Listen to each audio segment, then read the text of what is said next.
español masticado, gesto de humilde vendedor de guantán, movimiento de robot articulado, degradó al Estado convirtiéndolo en olla regalada y en derechos violados. Un otro presidente y lo utilizó para mantenerlos en el fango. No fue un Robin Hood, fue el sátrapa de la necesidad ajena. Pobreza. En el año 1991, el 57,4% de la población era pobre. En el año 2000, el 54,1% era pobre. En términos porcentuales, rebajó el total de pobres en 3 irrisorios puntos. Pero en términos absolutos, en el 2000 había 1.200.000 pobres más. Vamos a ver quién se gana la pobreza, esto es, mantenerla de forma consciente. Eso se puede corroborar con las fluctuaciones que tenían los gastos en los programas sociales en víspera de las elecciones. Estos gastos crecían enormemente en víspera de las elecciones y volvían a decrecer cuando éstas pasaban.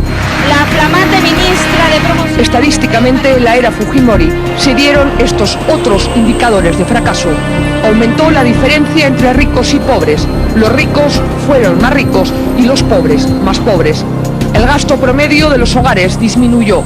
En 1991 era de 17.000 soles anuales por hogar. En el 2000 la cifra bajó a 15.817 soles.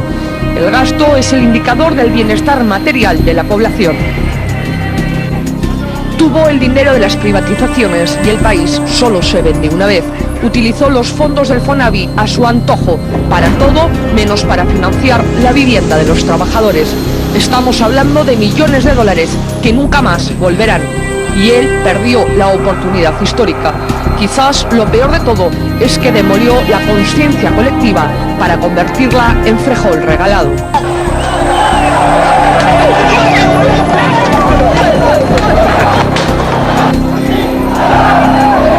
Los mineros, que sumaban unos 2.000, se trasladaron hasta las cercanías del CCD, donde fueron inmediatamente dispersados por la policía. La única forma de sacar a los pobres de la pobreza es generando fuentes de trabajo, y Fujimori tampoco consiguió esto. Con honradez, tecnología y trabajo saldremos adelante. Demolió los derechos laborales y no generó más trabajo, ni consiguió que las empresas fueran más productivas y competitivas.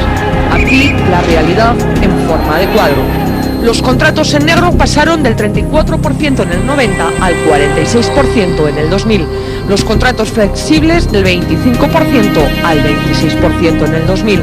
Y los contratos permanentes del 40% al 25% en el 2000. La informalidad laboral pasó del 52,7% en el 91 al 59,2% en el 2000. Nunca hubo tanto ambulante.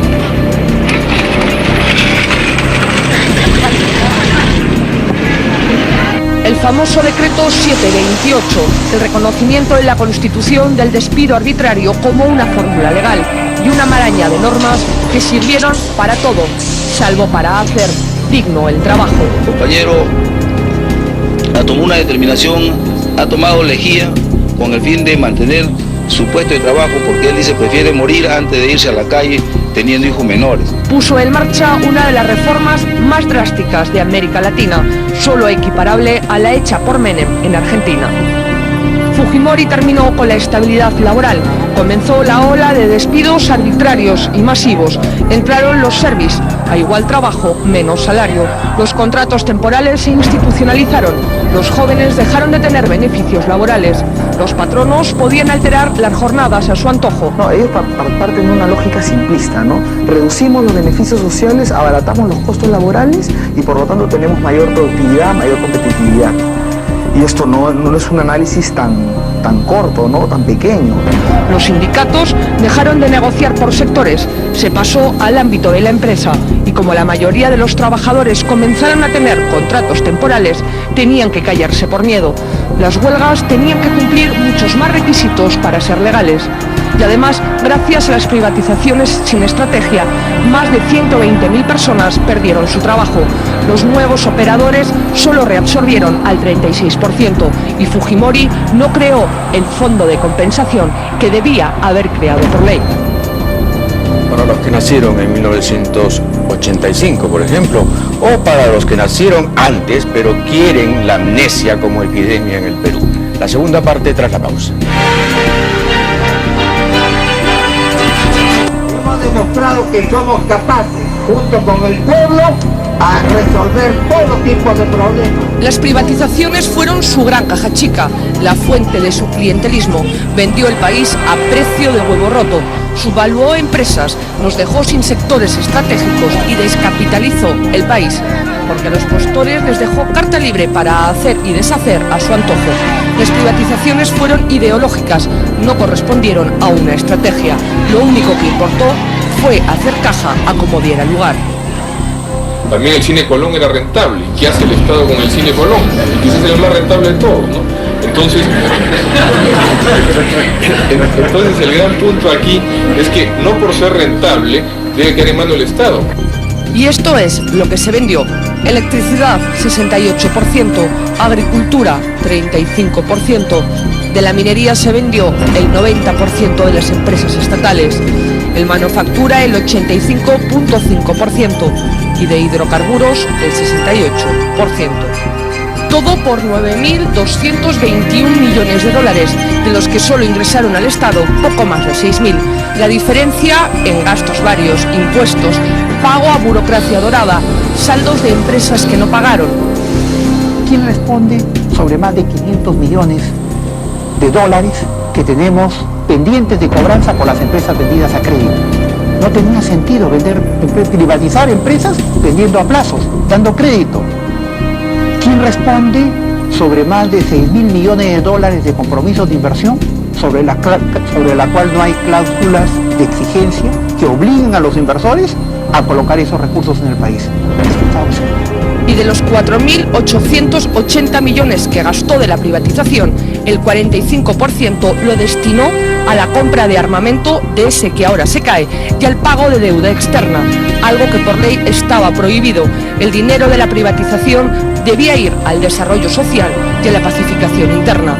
Tuvo un manejo de parte de ese dinero para sus programas sociales a efectos de manejar clientela política en función de la reelección y la consolidación del poder fujimorista en el país. Vayamos con algunos hitos de la privatización. Petroperú se vendió por partes y se subvaluó. Ahora estamos pagando el precio más alto de la región en combustibles. La refinería La Pampilla se vendió el mercado más importante del país por 180 millones de dólares, cuando tenía unas utilidades anuales de 85 millones. Se vendieron los lotes petroleros con reservas aseguradas. Se vendieron los grifos uno a uno como si fueran papayas. Concepto de alquiler, daban al Estado 38 millones de dólares anuales y se vendieron por 78.